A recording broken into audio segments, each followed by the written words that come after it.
Okay, good evening, everyone. We're reconvening back from closed session. Roll call, please. Trustee McAvoy, Present. Trustee Wells, Here. Trustee Lawson, here. Vice President Marcus, Here. President Diaz-Locum. Present. And now we're on 4.2, reporting out of closed session from August 10th. The board met with our consultants and our attorney and received an update regarding real property negotiations. Welcome, everyone. For those of you here in person and those at home. If you'd like to speak to the board, please fill out a card if you're here or put it in the Google Doc.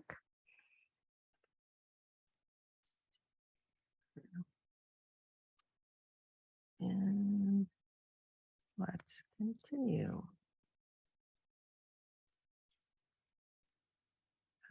Do I have any changes to the agenda? Yes, I was wondering if we could move up the bond measure to after the bond action items. So if we could move, let's see what number that is. If we could move 14.1. Yeah, thank you. If we could move 14.1 to after 11.1 before 12.1. Okay. Because I know most of our attendees will be interested in that particular item, and they're probably less interested in our school assignments and a first reading.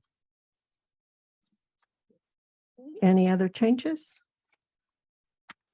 No. Can I have a motion to approve the agenda with those changes? So moved. Second. Okay, roll call, please. Trustee McAvoy, Aye. Trustee Wells, Aye. Trustee Lawson, Aye. Vice President Marcus, Aye. President Diaz-Locum. Aye. Do we have any oral communication this evening? We do regarding the school bond and Measure T bond, so That's 14.1. We have it at that time. Right. Yes, no others? no others. So we'll call that one when it's time, no others. On to community and school reports, 9.1 Measure T Bond Program Progress Update. Hi, guys. I'm gonna share my screen.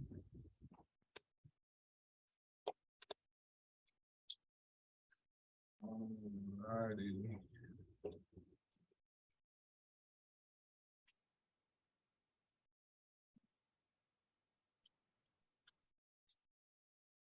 There we go. You guys can see my screen? Yes.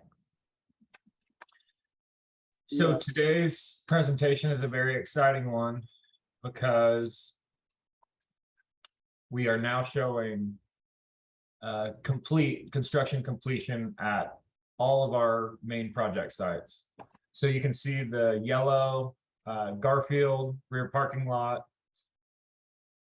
Garfield and the Garfield rear parking lot, as well as Orion Alternative, are the two new construction completions. So at Garfield, Orion Alternative, and Taft, we're now doing final cleanup, punch list, and nearing DSA certification at all three sites. So we are very excited. And I'd like to show you our photo update of the three sites.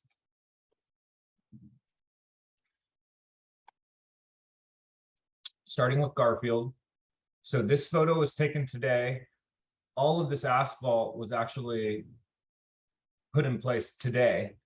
So this picture, this drone photo was taken at the end of the day today. We'll be striping it this Friday. This is also Garfield. This is where the 8 interim housing portables were. So we removed the portables, repaved, put a fresh seal coat, striping, basketball hoops, restored the area.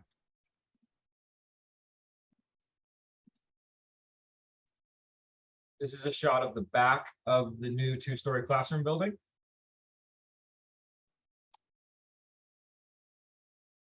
The new picnic benches under the built-in lunch shelter. And then a shot of the front of the new 2-story classroom building, library, amphitheater, and courtyard. And then this is a photo that captures the entire Garfield site. So you can see the new rear parking lot in the bottom left corner, the restored area where interim housing was with the new asphalt and striping there, center right, new building, new 2-story classroom building just to the left of that, and then up front the new parking lot and drop off as well as CDC. Moving on to Orion Alternative School. Can I ask you a question real quick, Will? Absolutely. On the new parking lot at Garfield, when will that be able to be used? Can I they park on believe- it like right away? Yes, I believe our goal is to have Monday. it have it usable next week before school starts. Yeah, Great. Monday. Thank you.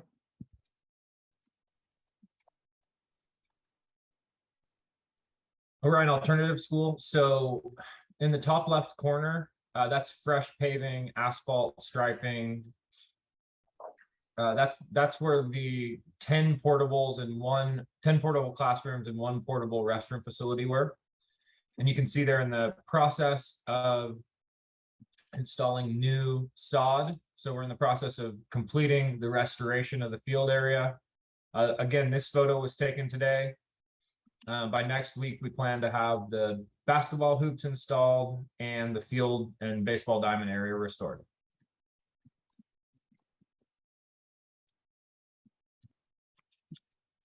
This is a shot of the new 2-story classroom building, play structure and site work at Orion Alternative School. Another angle from the side of the new classroom building. Captures the front admin and new drop off as well, along with this new site work.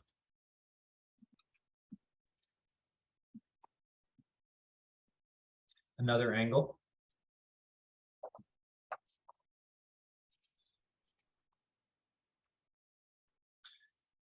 And then moving on to Taft School. This is the temporary parking lot area. So we removed the base rock and are in the process of restoring the field and baseball diamond area.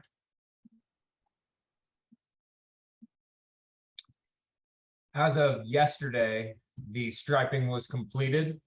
The new striping was completed at Taft. So new asphalt all over the entire campus and new striping.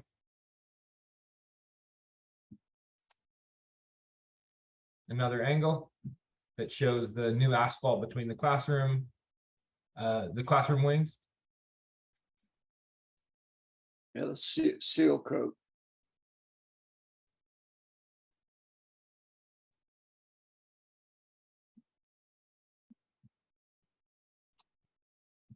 I'm sorry, Don, thank you. We fixed the asphalt in certain areas, leveled it out, and then did a new seal coat all over the entire campus, as well as new striping.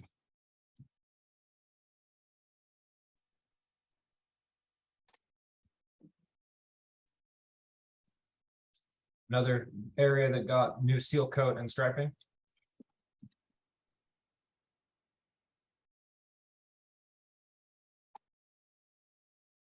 Another shot of the new parking lot at Taft. New 2-story classroom building and courtyard.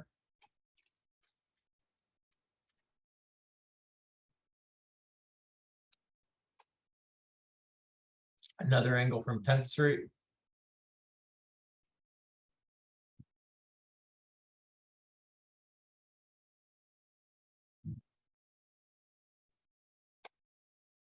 And then a shot of the entire Taft site.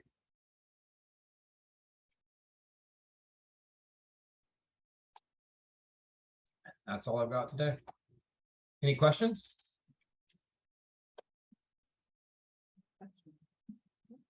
All right, thank you. I just say awesome job on the timing, getting it done right before the kids come back. That's going to be really fun for them on the new playgrounds. It's very exciting. Yes, thank you. It's great to see all those wonderful pictures. Moving on to the bond program consent items. Can I have a motion to move them? So moved. Second. Roll call, please. Trustee McAvoy, Aye. trustee Wells, Aye. trustee Lawson, Aye. vice president Marquez, Aye. president Diaz-Solom. Aye. On to 11.1, recommendation regarding adoption of futility resolution 3, approval of makerspace project change order number 2.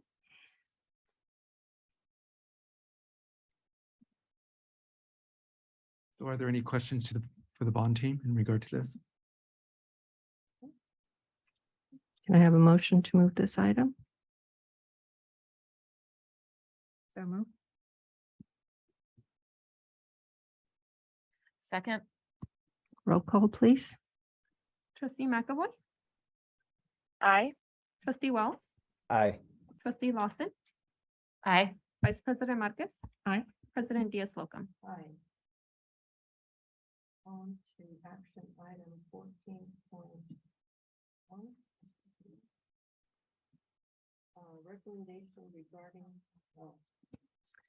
Recommendation regarding adoption of resolution 2, ordering a school bond election on November 8, 2022, requesting consolidation with other measures occurring on November 8th, 2022, and authorizing necessary action in connection therewith. Okay, good evening to everyone this evening. So this is a recommendation that's coming before you from administration to approve resolution 2, ordering a school bond election on November 8th. And it's requesting a consolidation with other measures occurring on the November 8th, 2022 ballot. So this evening we have with us our attorney, Janet Mueller with DWK, Blake Boehm with KNN, and we also have Joy Coomer, TWBTH.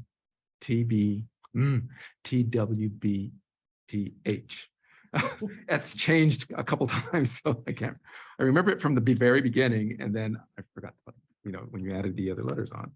And they are here to answer any questions that you may have. But first, I'm going to start out with Janet and to move us through the process of the resolution and what is in the resolution at this point in time. Okay, good evening, everyone. Good to see you tonight. The last time we were together on this issue was in late June.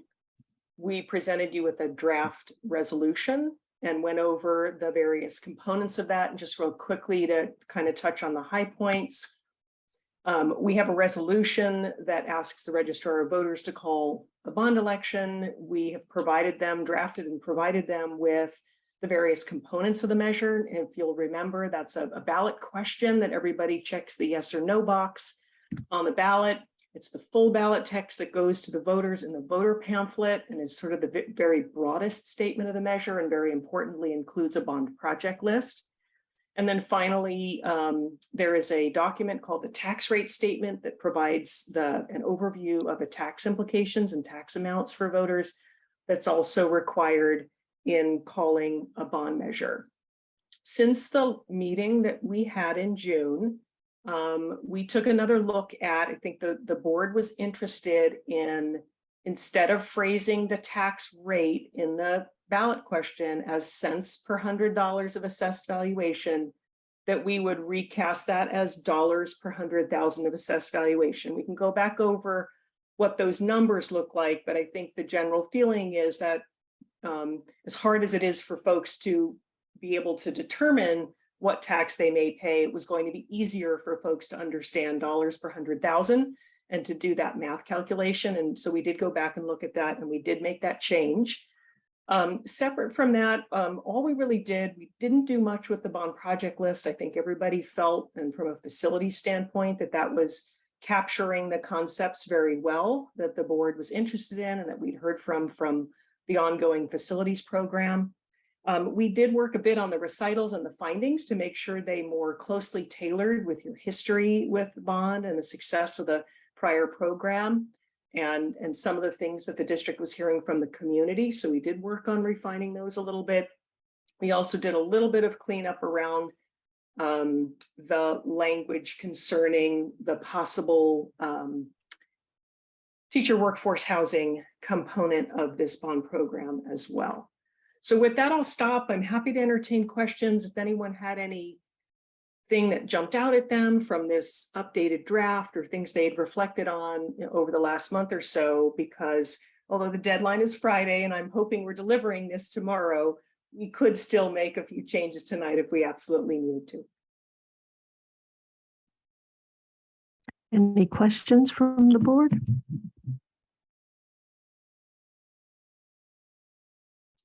Elisa, Mike, anything? No, thank you. Janet and I sit on the subcommittee for this one, so we had a chance to review everything. And I just want to say I'm really happy with the result of the whole package. I think it really does a good job of explaining to the community what the needs are for the district. We know that we have still an enormous amount of need for our facilities.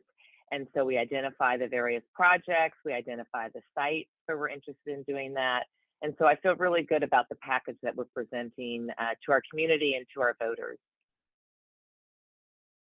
Yeah, I didn't have any further questions. I feel the same as Elisa, that it does a good job of explaining what the need is and why we're looking for this bond. And I think we gave this a good discussion in June as well. So thanks. So thank you, everyone that worked on this. And my only point that I want to bring up to the citizens is on the ballot label. The Rapid City School District is actually talking about no money will go for the administrators. I know a lot of the times that's always a worry for the taxpayer. So I want to publicly announce that it is written on the packet. And I think that's very important for people to know. Thank you. And I believe we have a speaker on this item. We do have a speaker on this item, and then we also forgot about one other item that was on 9.1. So let's take this one first, and then we'll have to go back to 9.1. But I just wanted to see if Joy or Blake wanted to say anything before we go to the first speaker. Thanks, Sean. And hello, everybody. Nothing really from me. I kind of will echo the sentiment of a pretty robust discussion in June. I think that was kind of the first opportunity to really kind of go through more of the details. There was some good feedback from that discussion and some revisions made accordingly, which Janet described. I will say, having been part of the onset of the Measure T program that was approved by voters back in 2015, if I'm not mistaken, there was always a phased approach with the district's facility needs. We knew that through a single measure, the Measure T would not be enough to get through all of the school sites and the need that existed. So I applaud the district staff and board and really the team that's been working through this to present this and get it to where it is now. And we'll see where we go from here. But that's, unless there's a specific finance related question that I can help with, I think everything's been presented. So I'll turn it back over to the floor, Dr. Baker. Thank you. Thank you. Joy?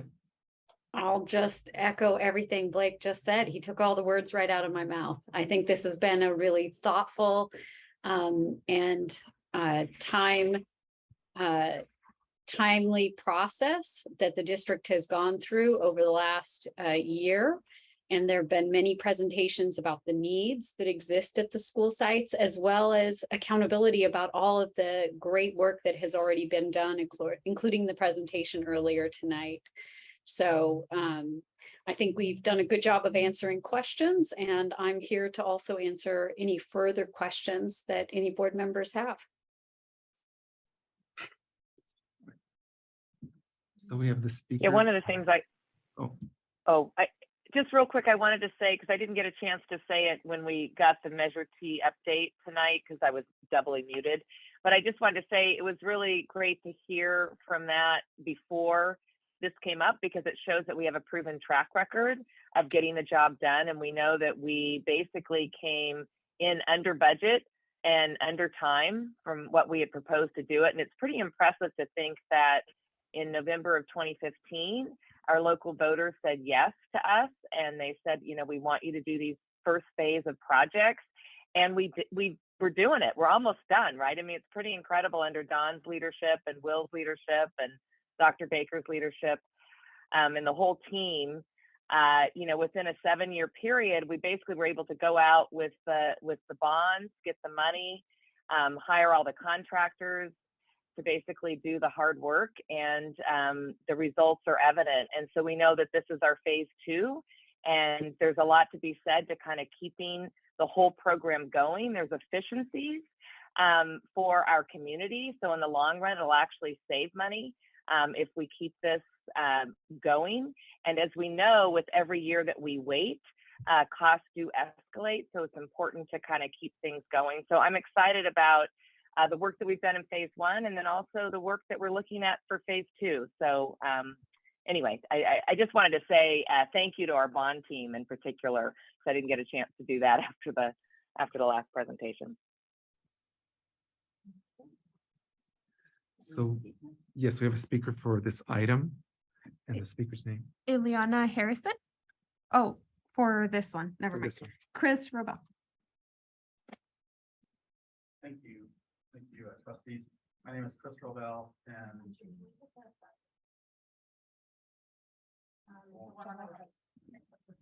can you hear me? Yeah. Okay. Thank you, trustees. Chris Robel, I'm Redwood City resident, and I'm a finance guy. And I, respectfully, I hope you'll allow me the opportunity to kind of provide a dissenting viewpoint and allow me to share. I've spoken with many, many dozens of residents, and I can truthfully tell you, every single one of them, I think except one, is against this. And I want to articulate, so I think it's important you have that information. First of all, it's a terrible time for new taxes. That's obvious, right? With the economy and what's going on. It's a very different environment.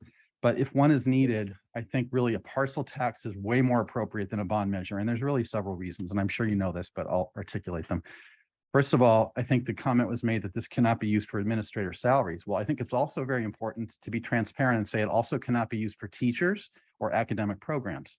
So that wasn't on the thing that says a summer update, that flyer, which most people threw away, but I didn't. So they didn't know what it was. So it cannot be used for teachers or academic programs, a bond measure, whereas a parcel tax can. It's unfair because it doubles down on Prop 13, which I think you understand the implications of using assessed value versus market value. It's anti-housing. Everybody's going to pay. Tenants are going to get their rent raised. There's no exceptions whatsoever for seniors or SSI, whereas there is for a parcel tax. So no exception based on need. And it's extremely expensive. And again, I'm a retired CFO, and I'm pretty well aware of the public financing.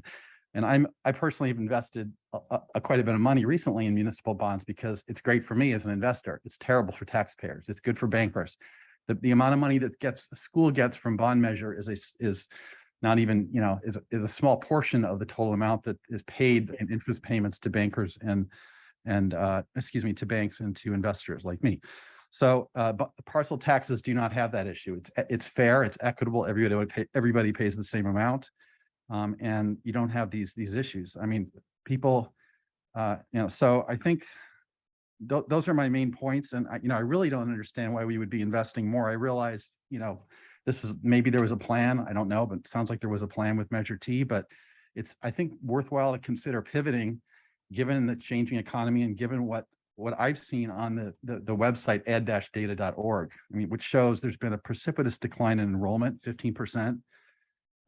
1,200 students in the last since this was passed, the 2015. 1,200 students is a lot. So and then furthermore, over half of the students not meeting in the district California state math standards. So maybe these facilities are the answer. I don't know. My cousin is a superintendent.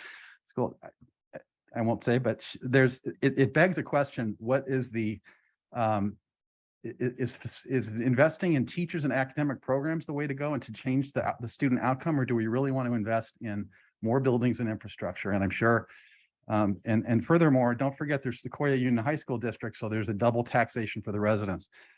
I promise you, every single one, I think except for one person out of, I think it's 50 or 60 people so far are against this. And I think it's really worthwhile considering the impact to everybody. Again, one of these teachers or one of these students, my daughter's 20, if she wants to buy a condo, she's going to pay $380, just a $1 million starter condo, right? Which is quote unquote starter. A $1 million is going to be $380 every year, going up 2% every year for up to 40 years. So that's $23,000 almost $24,000 over 40 years.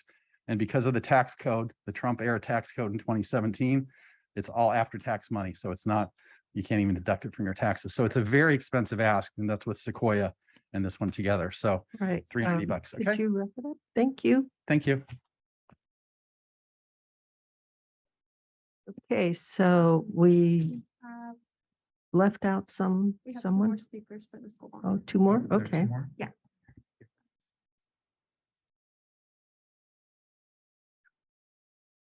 Katarina Schwedenbeck.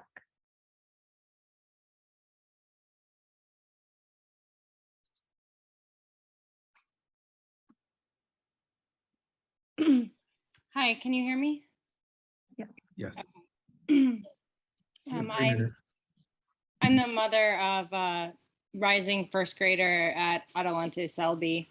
And I have, for the most part, had a really fantastic experience so far with the Redwood City Public Schools. But I have noticed that there are some, shortcomings in terms of the facilities, or the bathrooms are always broken in her school. When we showed up for like big events where all the parents are there, I mean, the bathrooms are just like a mess. And there's no central kitchen, which really limits the ability of the school to transition into serving healthier meals for the kids, which would, I think, in my opinion, be a gigantic improvement in quality for my daughter's education. In the last year, she had some trouble at the end of the year focusing, and her teacher came up to me and told me that she noticed that my daughter wasn't focusing well in school the days that she was eating the school lunches.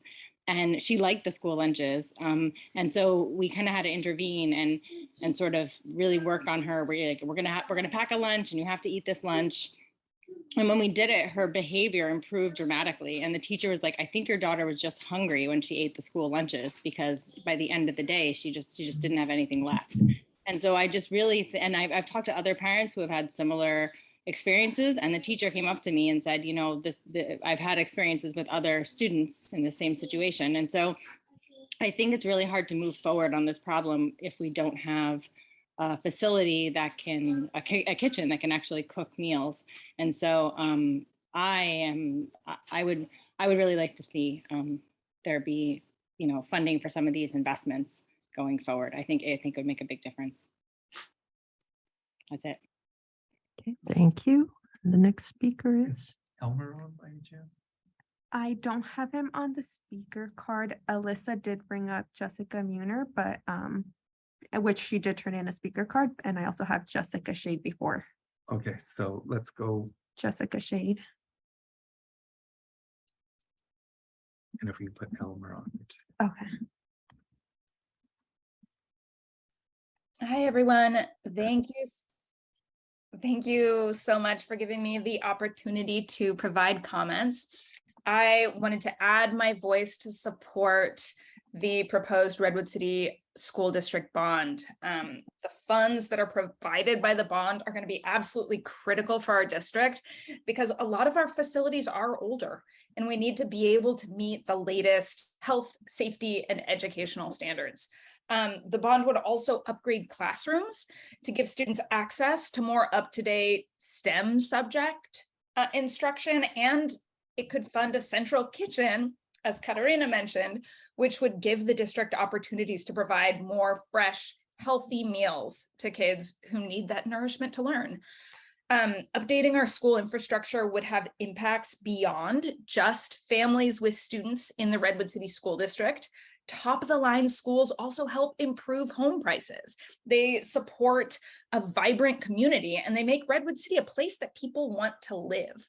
I know that several years ago, Redwood City voted to approve Measure T, which provided phase 1 improvements for our district, and they were able to complete those projects on time and on budget, which is a miracle in this day and age. I mean, hearing about how the construction is getting completed before school starts, that is a unicorn in and of itself.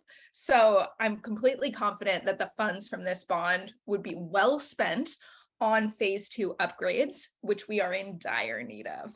And I love that the funds for this measure will raise are controlled locally. The state can't take them away, and 100% of them would go to support local schools. So thank you again for all the work that you do, and know that there is community support for this bond. Thank you, Jessica. Next speaker is Jessica Munier.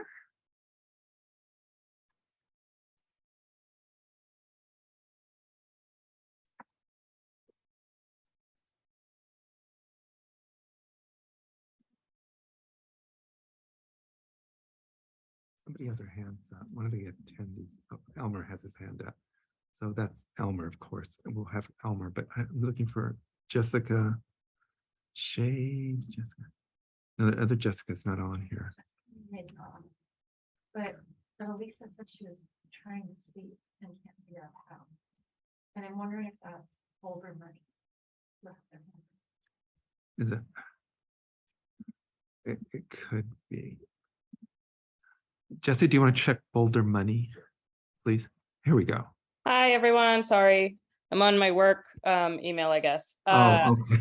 I didn't realize I have multiple Zoom accounts at this point. So this is Jessica Munier. Thank you, everyone, for allowing me to speak today and share my comment. Thank you, everyone who's spoken before, to share their perspective as well. I'm really excited about this bond measure as well. I have a rising first grader, and so recently have been getting more involved in the Redwood City schools and have really loved the learning that I've done over the past year, but definitely see some room for improvement. And in particular, one of them is around the meals. It was so wonderful to have the meals provided. It's so helpful for parents, I think. One of the chores that is really hard for me every weekday. And so I love to have that, but it was difficult to, some of the things I was hearing that my daughter was eating over and over again were not necessarily in line with some of the nutritional standards that we would want over the long term. And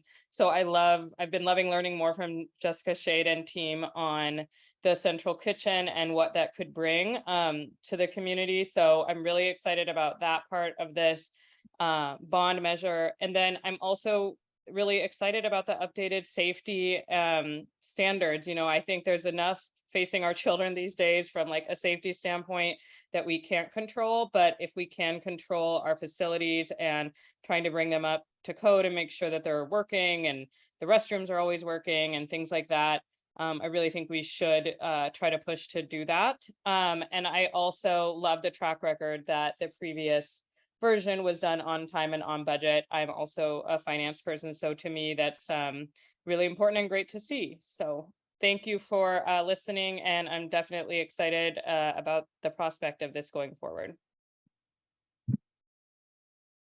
great. Thank you. Next speaker. Elmer Martinez.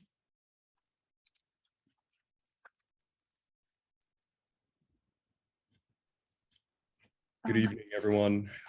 I'm Elmer Martinez. I'm a community volunteer, member of the RCEF board, and a former Roosevelt student, here to add my comments of support for the potential bond measure. As other speakers have noted tonight, our local elementary and middle schools range from 50 to 100 years old, and there are critical facility upgrades needed at each of these sites to meet current health, safety, and educational standards. The bond measure will fund these critical improvements at each district campus so that each of our students can access quality academic instruction in safe environments and also receive greater opportunities for hands-on learning. The bond measure will ensure that the next generation of our city leaders have a strong foundation to build from as they continue on their academic journeys, and in turn help our community and property values remain strong. So thank you again for your consideration and all the work you do for our students.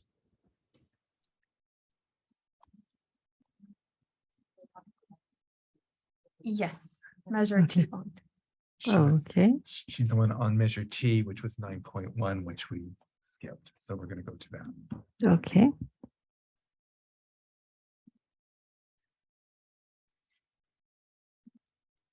Ileana Harrison.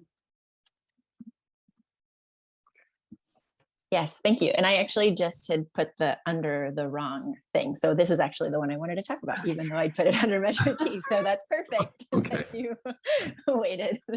Thank you again for letting me speak on this. I'm Ileana Harrison, and I'm a mom to an incoming TK student and first grader at Orion Alternative School.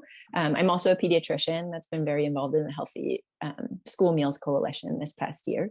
And I really wanted to thank you for continuing to improve our schools. I believe that strong schools are a cornerstone of a strong community that fosters the growth of healthy children. I feel like there's no better way to spend our money than on our children.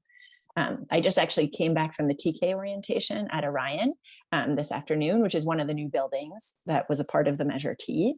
And the parents and teachers and students are so excited about the new building. And I think that it really shows our community that we care about our children. And I was talking to some of the other parents about this meeting that I was coming to speak at, and that there's this possibility of a new measure. And all the parents were so impressed that Redwood City wants to do this and wants to invest in our children. So I think there is lots of support for this bond out there. And then, of course, I want to put in the plug for the Healthy School Meals Coalition and how excited I am about the possibility of a central kitchen as a part of this bond. And that's because we've been working very closely with the nutrition department over this past year about improving the health of our children in terms of the food that they eat. And one of the things that are stopping us is the fact that we can't actually cook food in Redwood City. We can warm food and we can reheat food, but we cannot cook food from scratch because we don't have a central kitchen. And I think that by having a centralized kitchen, we're able to make less processed foods and more food from scratch. And it's also going to create a sense of ownership over the food from the students and the staff. And that will in and of itself improve the quality and what people want to eat. So I just wanted to say I support this bond 100%. And I'm so happy that you are considering making our children healthier. So thank you so much. All right, thank you. And I believe that is the last comment. Yes, that was. Because that was not for 9.1, it was for this one. This item. And then just a comment, I know that everybody's been saying that we've been coming in on time and on budget. It's on time and under budget because there is still that priority list that I know the board had put together previously, and we said we're not doing anything with that until we see where we are financially. So that will be coming to you in the near future, correct, Don? And Will, since they're both on. Correct. All right, perfect. So we came in on time and under budget. And we also saved money from the previous bond, remember? When we, it wasn't called refinancing, but whatever it was called, we saved the citizens money by doing that as well. Right, I think Blake was involved in that, Blake and his group. So yes, that's right. We did previously refinance some of the 2002 bonds that were outstanding from that older measure, and there will likely be an opportunity to refinance some of the Measure T bonds at some point in the future. We'll have to continue to look at when the bonds are callable in the current market with rising interest rates. It may be several years out, but district staff is always paying a keen eye on when those opportunities present themselves, and certainly something that KNN does as well as the district's municipal advisor. So hopefully there'll be future opportunities to for refinancing down the road. Thank you. Any other comments or questions from the board?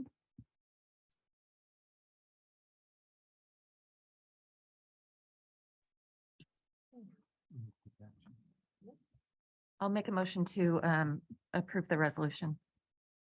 Oh, can we say why we approve it first? I just Go wanted for to it. get it. Yeah, comment. Sorry, I just couldn't hear what was happening in the boardroom. And a lot of it kind of reiterates what's already been said, but I don't think that, I can speak for myself. I'm sure the others don't take it lightly going out and asking for an additional, $24 on $100,000 of assessed value. But, there always was that phase two. And so this money really does cover that phase two need. And if you go back to our June 15th board presentation, you can see just that list of what those needs were at the various sites. And if you go back to the facility master's plan, you can see that while a few sites got maybe half of what their identified need was funded, I think that was like Garfield, the big projects, Garfield, Hoover, and what's currently the Orion alternative site. Most got maybe a quarter, maybe even less funded. And so it's really time to go through there.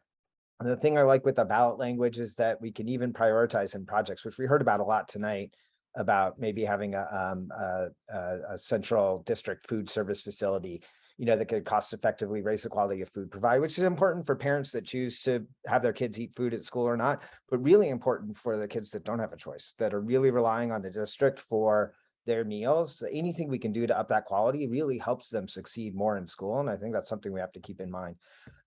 Look, the state of California doesn't provide a reliable source of funding for school facility improvements. So, we have to pass passing local bond measures provide that guaranteed source of local funding to maintain and improve the community's local school families. Do I wish that were the only way that these could be funded? No, but this is what we have to work with. And this is the path I think is the right path to go down, because the physical environment where students learn, the facilities they have access to, the equipment they can use, the services the district can provide based upon the district's own facilities, these really create the environment where students can succeed. And I know it was mentioned earlier that the districts have declining enrollment, but on the other hand, we have universal TK that's increasing the number of classrooms. So there is demand on these sites, not just for right now where we are, but think about the future. The enrollment numbers ebb and flow. And so I think that this is the kind of thing that is forward thinking and should be should move forward. So yeah, before we vote, I just wanted to say that I do support the bond to complete the facilities upgrade. This project that started in 2015 and continues into the 20s, I think is long-term planning and so far has been long-term success. And I want to continue to see that.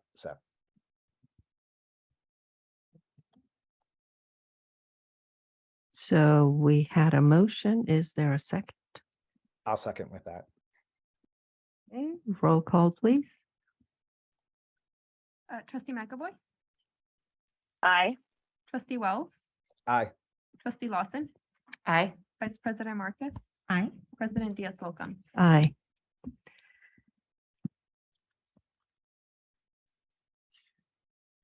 Now over to 12.1, discussion of school assignments and school board committee assignments for board members 2022-23.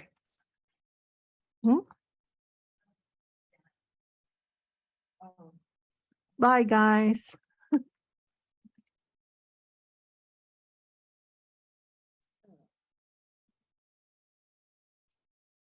You see before you have the school board assignments. It was an attachment that if you go to the item, there's an attachment.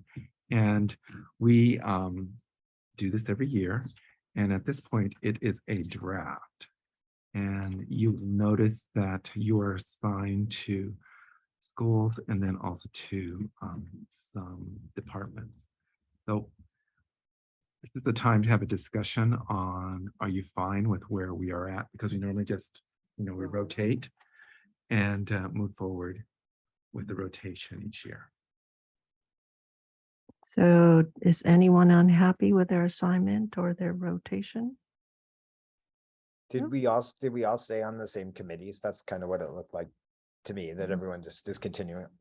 Looks fine to me. Okay. Are we? Yeah, sorry, Mike, just so you know, I was just going to say, Mike, just in the past, what we've done is we basically present sort of as is. unless there's a new committee, and then there might be some proposed names on them. But this is an opportunity that if there was a committee you really wanted to get on, or one that you really wanted to get off of, you could voice your opinion, and then we could do some swapping if people want to do that. So with that said, I'll just say I'm fine on my committees, but if there's anybody who'd like to take over one of mine, I'd be happy to have that conversation. We're talking about school assignments first. I don't think we're on committees Oh, yet. school assignments. I'm sorry, sorry. sorry. I'm sorry. The That's school the first one. assignments That's the just first one that I rotated. You're clicked. right. I Sorry about that. didn't hear properly what we were doing. Yeah. Okay. I went with the first item that has the attachment. That's how I'm doing it. Gotcha. Okay. Okay. So So- maybe just say how we just rotate those each year. That's what I did. I did say that. We rotate these each year. Sorry, it's a little hard to hear. Sorry about that. Any questions? Oh. Are you okay with the rotation as it is? I think so. I can't see anyone because Yeah. I'm on the. They're all Nodding. nodding. Okay, Okay, so yeah, we're it's okay by with me. those. Okay. We just All rotate right. down. Let me get out of this attachment and go to the next one. And here we go. This is the one with the board committees. Now, I know in the past, board members have been amenable to changing committees if so desired. But this is how they exist at this point in time. And if any of you would like to move to a different committee and your colleague is willing to move on to maybe switch with you or go to another one, this is the time for us to have that discussion. So for me, I think I'm on, I think I counted 8. And I think most of them make sense for me to stay on, like the workforce housing and the Measure T and the bond and all that stuff. I think if anybody wants to hop onto BITSA, I'm fine with that. I've been on that for a couple of years, but it's not a big commitment now that it's changed. Well, it's actually just induction. It's not BITSA. Right, it's induction. And I think it's like, I don't know, maybe 2 or 3 meetings a year. So it's not a huge commitment, but it's a fun one. Stanford University, we haven't been meeting. I don't know if we're going back to that, but if somebody wants that, that's fine. I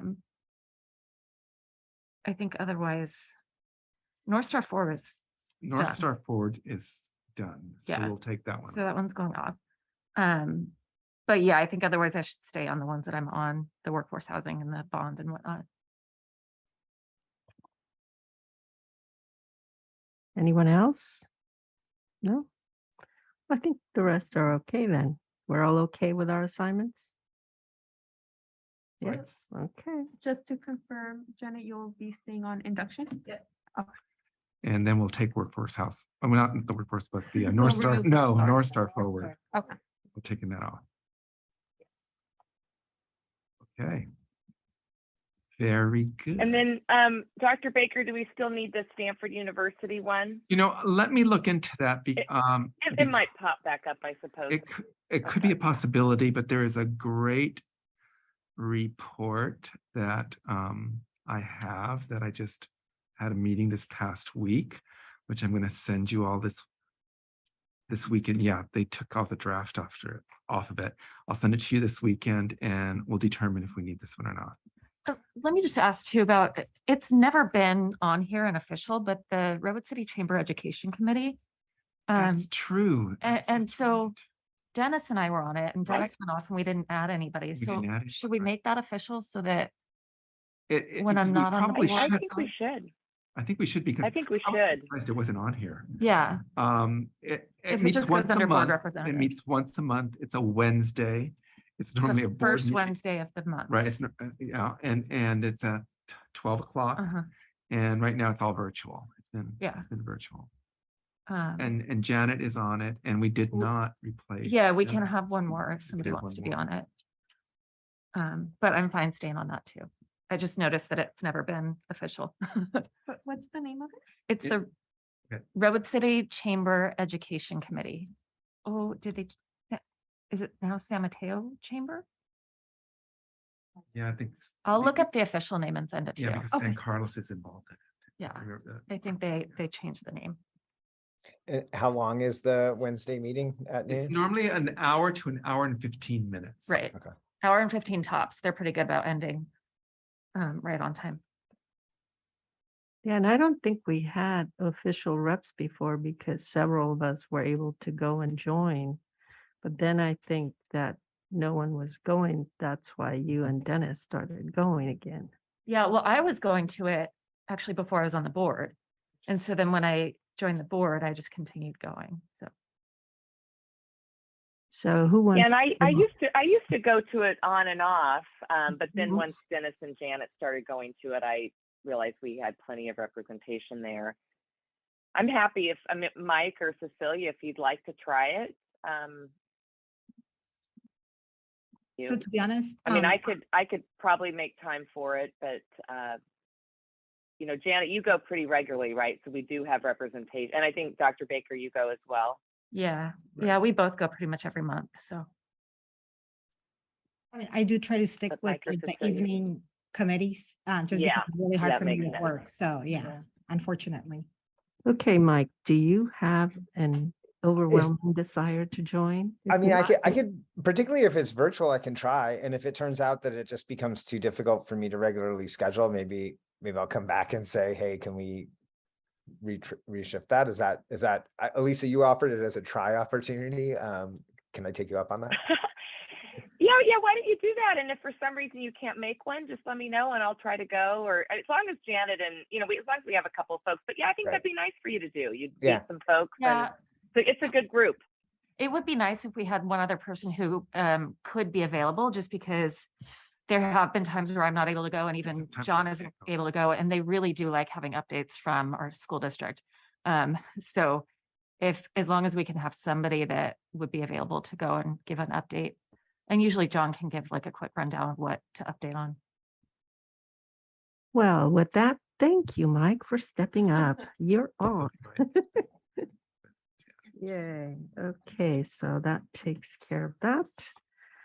Moving on to 12.2, first reading and discussion of updated board policy 9270, conflict of interest code.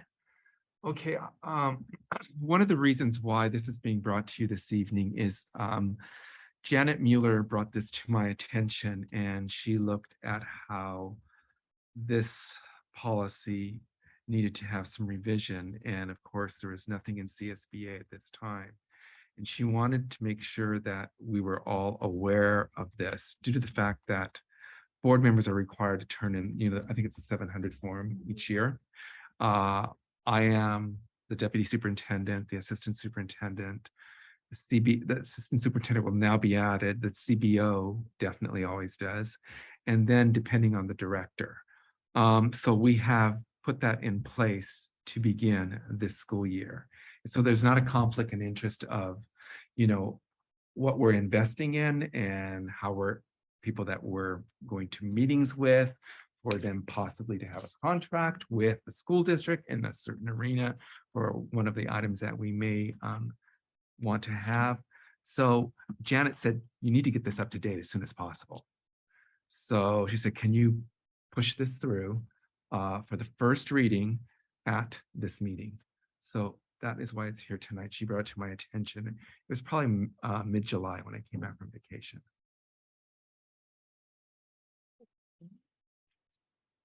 Any comments or questions from the board? This is just the first So reading. I had a question. So I know that board members, and I know, John, you've been doing it. So is this just codifying what we're already doing, or is it actually adding some folks to the It's list? actually adding a couple directors to it. It's actually Okay, that's what I was wondering. That's what it looked like. and okay. the assistant superintendent, because that hasn't been on. Okay. All right. And so that's a requirement then that we need to be following. Right. Okay. Okay. Yeah. So I think it looked okay to me. That was only my question, is what was getting added. So thank you. Okay, any other comments? No, okay, let's move on to 14.2, recommendation regarding adoption of Resolution 4, approval of education.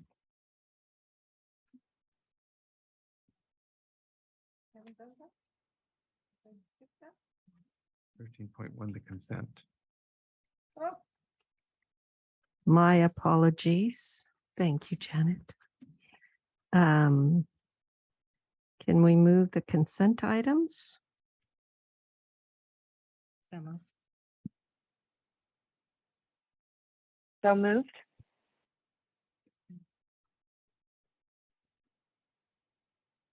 Okay, so that's Elisa moves, Cecilia seconds.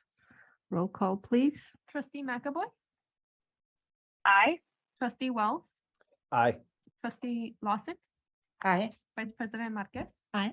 president Diaz-Solcom. Aye. Okay. I wanted to get this over with, huh? 14.2, recommendation regarding adoption of Resolution 4, approval of education code options for teaching assignments. And that is Ms. Kelly. Thank you.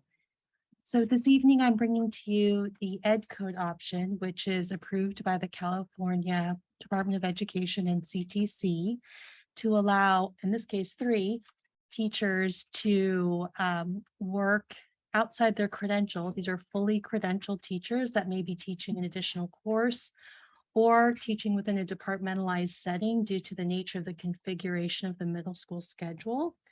And this happens every year. It's an annual process, and I will also be bringing it again to the next board meeting as we fine tune the classes and the schedule for this year.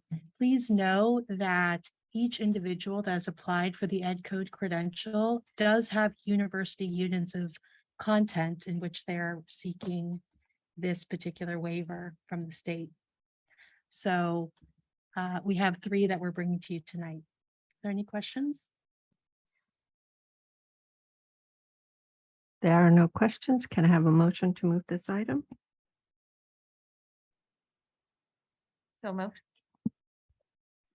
Second. Roll call, please. Trustee McAvoy, Aye. trustee Wells, Aye. trustee Lawson, Aye. trustee Marquez. Aye. I mean, president Diaz-Solcom. Aye. 14.3, recommendation regarding adoption of Resolution 5, sufficiency of instructional materials. Yes, and this is Ms. Wolf. Do you have any questions regarding this? This is one that we pass every year.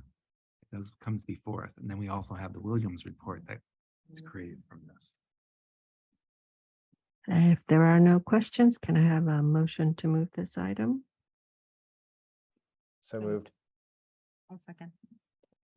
Okay, Mike makes the motion. Cecilia seconds. Roll call, please. Trustee McAvoy, Aye. trustee Wells, Aye. trustee Lawson, Aye. vice president Marquez, Aye. president Diaz-Solcom. Aye. 14.4, recommendation regarding approval of RCAA compensational proposal. This is Ms. Kelly also. Thank you. So tonight I'm bringing to you a proposal on behalf of the management group from the Redwood City School District. And this proposal actually has 2 parts. One is a request to increase the health benefit allocation of $500 from $13,000 to $13,500 as an annual benefit. And within this board memo, it's described that each union has different pathways to seek additional allocations for their health benefits. Recently, back in January 2022, and annually, we negotiate with CSEA, and that's part of the compensation portion of the CSEA contract. Certificated teachers have an automatic adjustment to their health benefit package each year as part of their contract. And every group has it built into a system in which we need to seek board approval. So tonight, we are requesting to match the allocation from CSEA of $500 that recently passed in January 2022. The second part is changes on the RCAA salary schedule, which is attached, which is simply titles. So in cleaning up and modifying the salary schedule, we have changed a few management positions in title. For example, the database administrator was moved to a coordinator position on the salary schedule. Community school coordinator is simply coordinator because there's multiple coordinators within our district on the salary schedule. We did make the salary changes to the administrative assistant to the superintendent, and then the increase to the fringe benefit, as it's noted on the salary schedule, is also listed there. Are there any questions regarding this request? Any comments or questions from the board?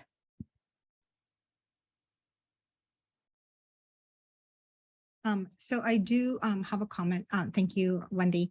I do want to say that I want to find this as an opportunity for us as a board to look at and discuss perhaps the equality between the different groups. And maybe this is something that needs to be worked out for future negotiations. Because I do feel that there is obviously a discrepancy, and I understand that the negotiations take place for the different groups. But again, if we could, as a board, perhaps, and I know it would also have a financial impact in our budget. And so maybe this is something that we could discuss at a later point. I mean, obviously, I know this is an action item for this. So I just wanted to bring that up. And you do understand it's a negotiated item, correct? Whenever we do something in this fashion, if we're going to increase our salaries, if we're going to increase our benefits, it is a negotiated item. So that would have to become before the table. It'll have to be part of the sunsetting of the proposals. So just be aware that it has to be part of that. And Rick, you can chime in since you're the business person over here. Well, yeah, no, I understand that, but I think that maybe there could be a conversation about how do we make it so that our employees are receiving comparable benefits to the neighboring districts. I'm thinking about how hard it is for us to recruit some employees now. And some of our neighboring districts have different benefits. So I know that we have to negotiate it, and that's probably something that we're going to talk about at a later time, not tonight. Correct. And as you are aware, Maria, and I'm saying Maria because Maria's been I've been here a while. She's a veteran of the board, and she was with us and also with myself as I was negotiating. And there were times that we were at the table and the groups wanted different. They wanted to. We had a pot of money, and this is how this group wanted to divide it. One group wanted to divide it put more into salary and less into benefits. Another group preferred to go benefit-wise and less in salary. So that's why I'm really saying, we can discuss it, but then when we get to the table, it's that negotiation piece where I too would like it to be same across the board, not family, because we can't go in that manner like our neighboring district. But again, when I was at the table, they chose different manners on how to utilize those dollars. And that's why we are in the predicament that we are today. Right. So again, this is going to have to wait for a later discussion. Right. But the other thing that I think it was Cecilia who brought it up, or you, I can't remember who, talked about some other district getting out of PERS and how that was saving money. Maybe it was the conversation with you, Rick. I can't quite remember, but anyway, that's another One of our neighboring option that districts has done that, yeah. okay, that perhaps we can explore and sometime in the future. So other than that, if there are no more comments or questions, can I have a motion to move this item? So moved. Second. Okay, roll call, please. Trustee McAvoy, Aye. trustee Wells, Aye. trustee Lawson, Aye. vice president Marcus, Aye. president Diaz-Lozan. Aye. 14.5, recommendation regarding approval of local assignment options in area of special skills and preparation outside of credential authorization. Kelly. Thank you. So this evening, I'm bringing to you the local assignment options, which is the board's opportunity to authorize an individual to teach outside their credential based on committee review. So the three individuals that you have in front of you today have proven through other means rather than university units, which is the traditional way that the state authorizes waivers. But this is also another opportunity in which the state authorizes this exception for these individuals to teach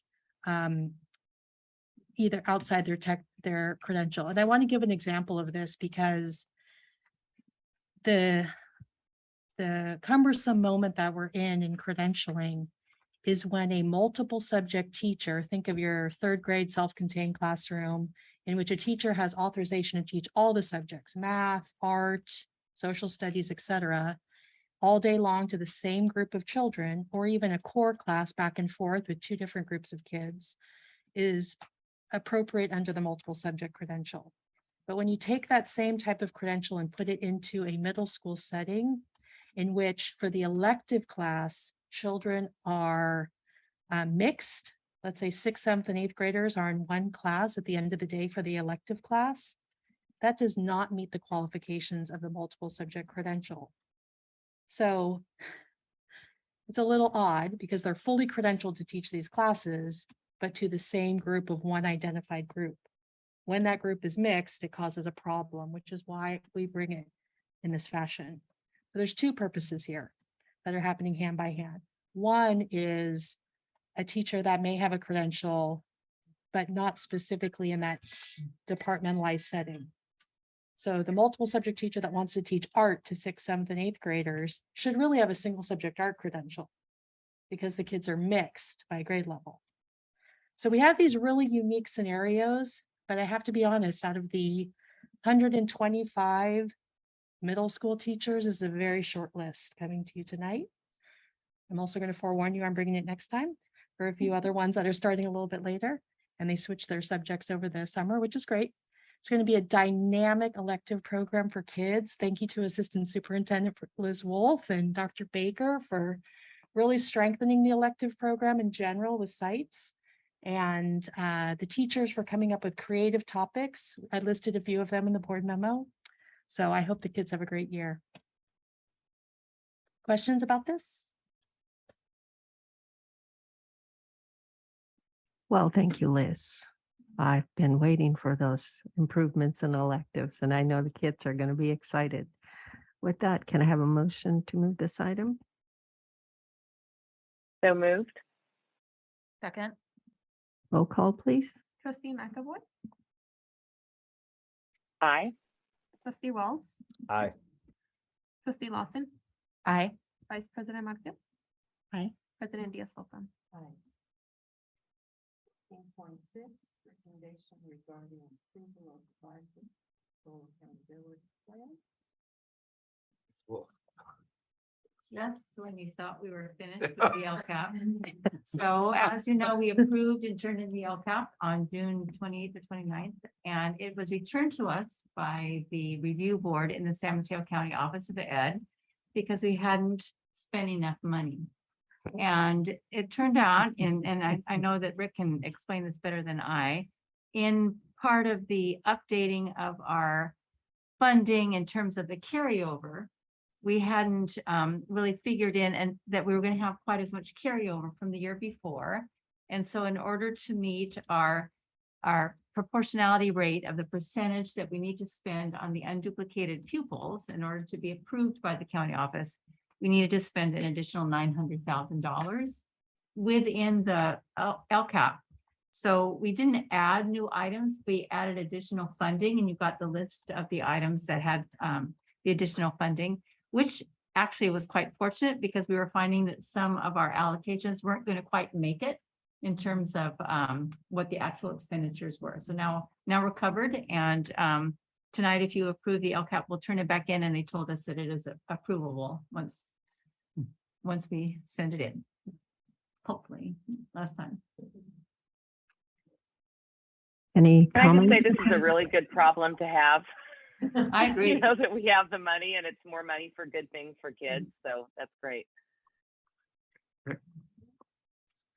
So, I think it's also important to note that, excuse me, just like with budget adoption, the numbers in the budget are good for that night. And as we get to the end of the fiscal year, through the close and through the actuals, these numbers will shift a little bit and continue to, where we'll work with Liz and her team on that in preparation of going through the fiscal year of 22, 23, and in preparation for the mid-year report. So that we have numbers that reflect the changes that happen here, and any other impacts will be addressed through the 45-day budget revision and first interim report going into the winter and spring in preparation to do this over again. I think it's also noteworthy that a lot of changes have happened to the LCAP and the reporting in the last couple of years with different standards for reporting and different requirements. And so the misalignment between the two pages on this didn't cause any distress with the county office. They acknowledge it's new for them too, and they're trying to work with the districts to address these small, seemingly significant to us, talking about $800,000 or $900,000 of our own money, but very small in the totality of the program, trying to get a couple of percentage boxes to match. So we'll be looking at that through this year as well in preparation for next year's LCAP development. Okay, any other comments or questions? No? Well, again, thank you everybody who worked on this issue. Can I have a motion to move this item, please? So moved. A second. Roll call, please. Trustee McAvoy, Aye. trustee Wells, Aye. trustee Lawson, Aye. vice president Marcus, Aye. president Diaz-Locum. Aye. 14.7, recommendation regarding approval of provisional internship permit. Kelly? So this proposal that we're requesting approval is for the state-approved emergency credential. We have 3 individuals who have, as you can see, a rich background in their bachelor's degrees and so forth, but are working on their credentials. So the district has a support process in place for those that are still working on credential requirements from HR and also from Ed Services. So we have 3 individuals that we would like to request the provisional internship permit, which is actually an emergency credential through the California Commission on Teaching Credentialing. Any comments or questions from the board? No? Can I have a motion to move this item? So moved. Second. Roll call, please. Trustee McAvoy, Aye. trustee Wells, Aye. trustee Lawson, Aye. vice president Marcus, Aye. president Diaz-Locum. Aye. 14.8, recommendation regarding approval of personnel changes for 2022, 2023. Ms. Kelly? Yes, so since the board adopted the budget in June, there have been some small changes or additions, I should say, where there were additional needs throughout the district in these various areas, community schools and partnerships, human resources, and then the Orion Mandarin Immersion Program. And so you can see the budgets and the impacts on this board memo. Are there specific questions about these particular positions? No? Okay, can I have a motion to move this item?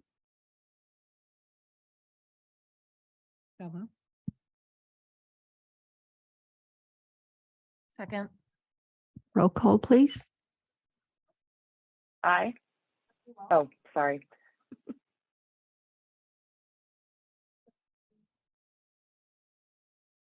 Mike? Do it again. Oh, sorry, we can't hear. But I. Sorry. Oh, no problem, no problem. Trustee McAvoy. Aye. Trustee Walls. Aye. Trustee Lawson. Aye. Vice President Marcus. Aye. President Diaz-Solom. Aye.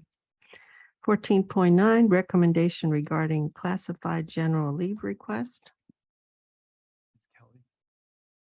So I bring forward to you tonight a specific position in which an employee is from our classified staff has requested unpaid leave for the duration of the school year. And this employee is holding a very specific and unique role as an educational interpreter for our deaf and hard of hearing program. And so the recommendation would be to not approve the leave request because the CSEA contract does not allow the district to hire temporary employees or contractors for these roles. And should this individual decide to return suddenly throughout the year or her situation changes, then we would be in the situation where we'd have two individuals attached to the same position. And that idea does not exist in the CSEA contract. It does exist for certificated staff, which seems strange, but that is the language within our contract and within Ed Code for rights to a position. So the recommendation is to not approve this request. Any comments or questions from the board?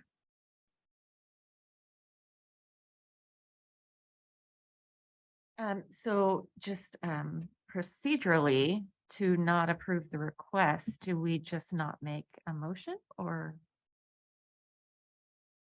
how does that work? At the top of the board memo, it says the administrator's recommendation that the school board not approve the attached classified general leave request. So I would imagine. You're not approving the request. Right. So the motion would be not to approve. I know it sounds strange, doesn't it? But yeah. Maybe before we move forward, just for clarification, since you mentioned it is different again for certificated, is that something again that is negotiated, obviously is part of their contract? Has any other classified employee wonder why classified employees don't have the same rights, if we want to say it, as the certificated staff? No, we haven't had request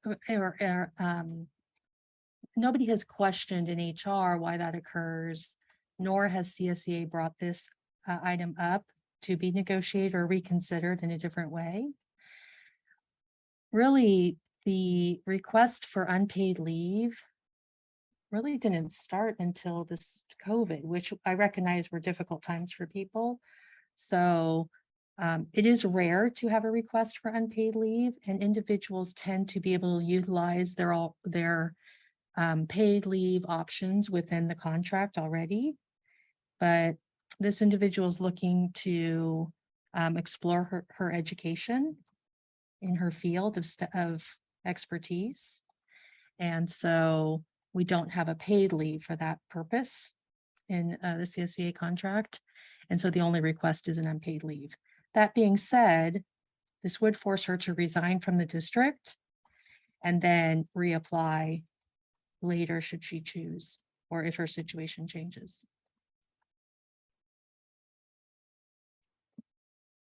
Okay, any other questions or comments? Okay, can I have a motion then? Not to approve the leave. So moved.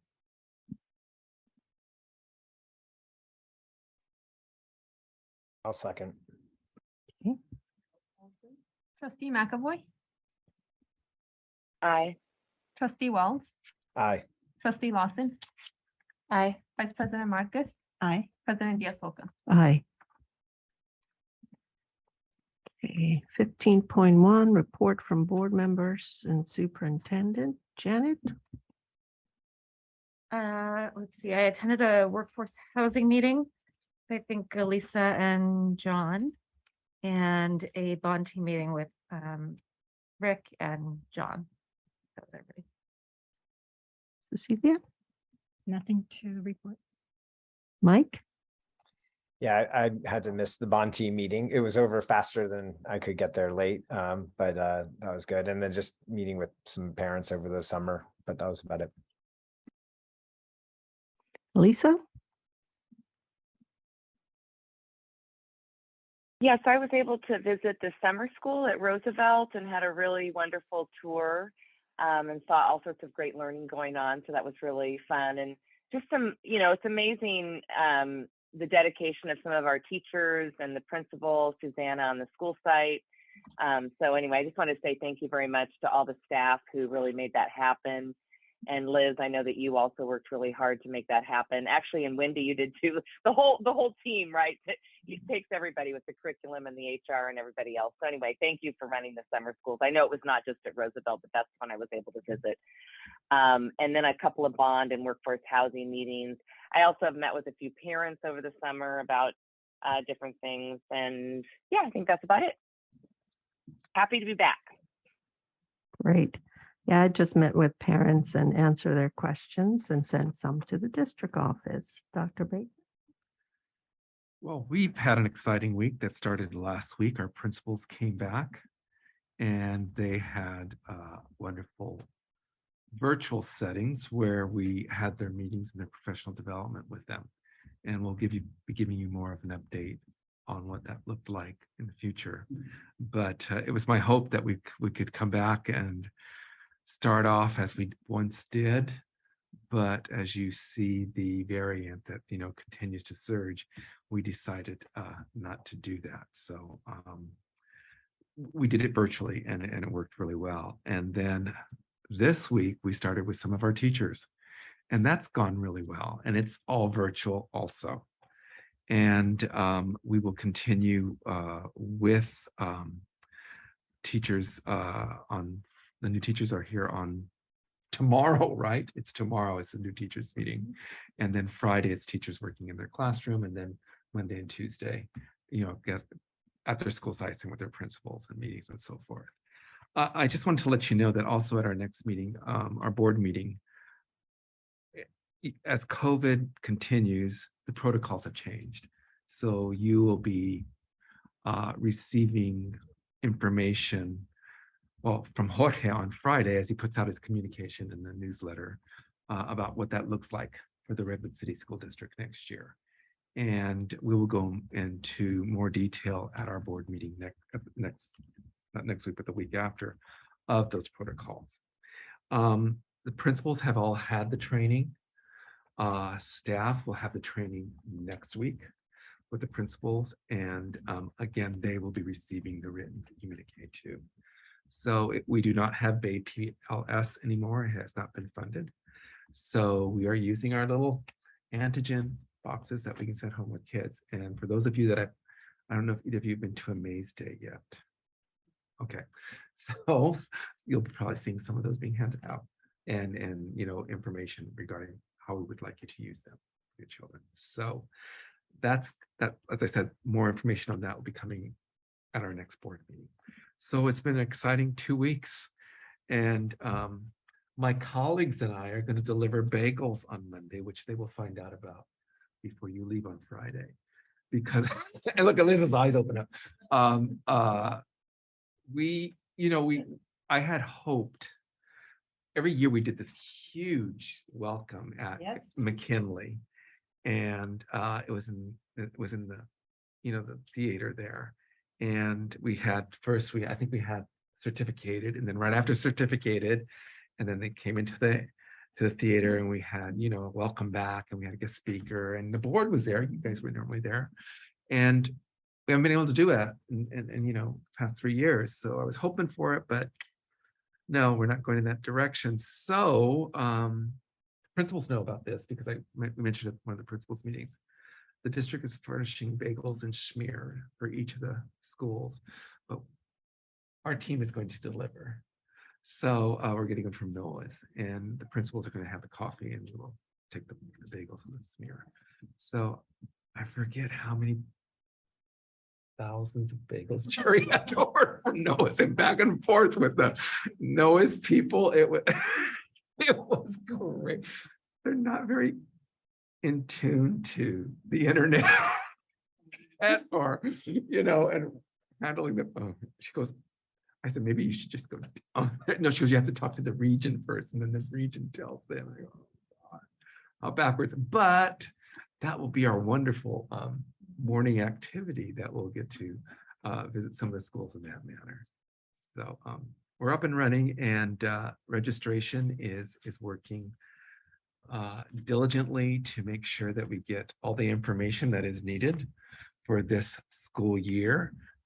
As you two, as parents know you, there's a, Rick, what is it? What's that information sheet called again, please? Student benefit form. The student benefit form, which really needs to be completed. And not only is it online, but Rick made it available as a handout so parents can complete it. And Rick and his department are, definitely Rick and his department, and then also Jorge and his department, making sure that we get those forms back, because that will enable us to find out what our funding will be with the federally funded programs, correct? So it's very important. It's very important. So registration is working diligently on that, along with business. Registration is also moving kids around to different schools depending on space that may occur. And one of Jorge's other assignments this year is definitely schools of choice and the registration umbrella. So he oversees that along with the student information system. So it's going. We had for those parents who needed additional help, we had the boardroom open several days last week. We not only had Melanie in here, but we also had Kathy. And then we brought in some of our office staff that hadn't gone back to work yet to help parents fill out the forms. And so it was busy. It was a busy time here. So. Okay. 610.1, 40 Williams, the fourth quarter, April 22nd through June 22nd. Any questions on that? Oh. Keep forgetting to press that thing. Anyway, any questions on the Williams quarterly report for the fourth quarter? Nope. Okay. 16.2, information on the San Mateo County Investment Fund for June 2022. Nope. Okay, correspondence. Mostly just some questions on the bond, and then a few parents had questions about different things. Yeah, same for me. Okay, other business or suggested items for future agenda.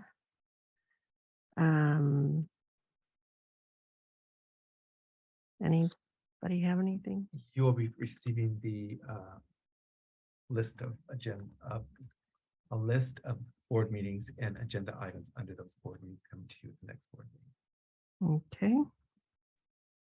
So comment, and obviously, I don't know, I usually don't even comment on this section, but since we just talked about 14.1 and perhaps having a discussion, is this where we would bring it up? And I'm not saying that we need to have it right away, but is this something that we touch offline, Dr. Baker? If we wanted to just, is this, yeah, the benefits for the other groups, 14.4. We would, 14.4, I would prefer we do that offline at this point in time. We can do it in our individual meetings. And then anything that comes from that, I would bring it to Rick and to Ms. Kelly and Mr. Edson for further discussion, because as I said, it is a negotiated item. So I want to tread lightly on that and not have an unfair labor practice against us. Okay. Yeah. Great, thank you. Okay. Well, thank you, everybody. With that, can I have a motion to adjourn? So moved, or second, I think. Okay. All those in favor, no roll call needed. Good to see you guys. See you next Thank you very time. much. Bye. Bye.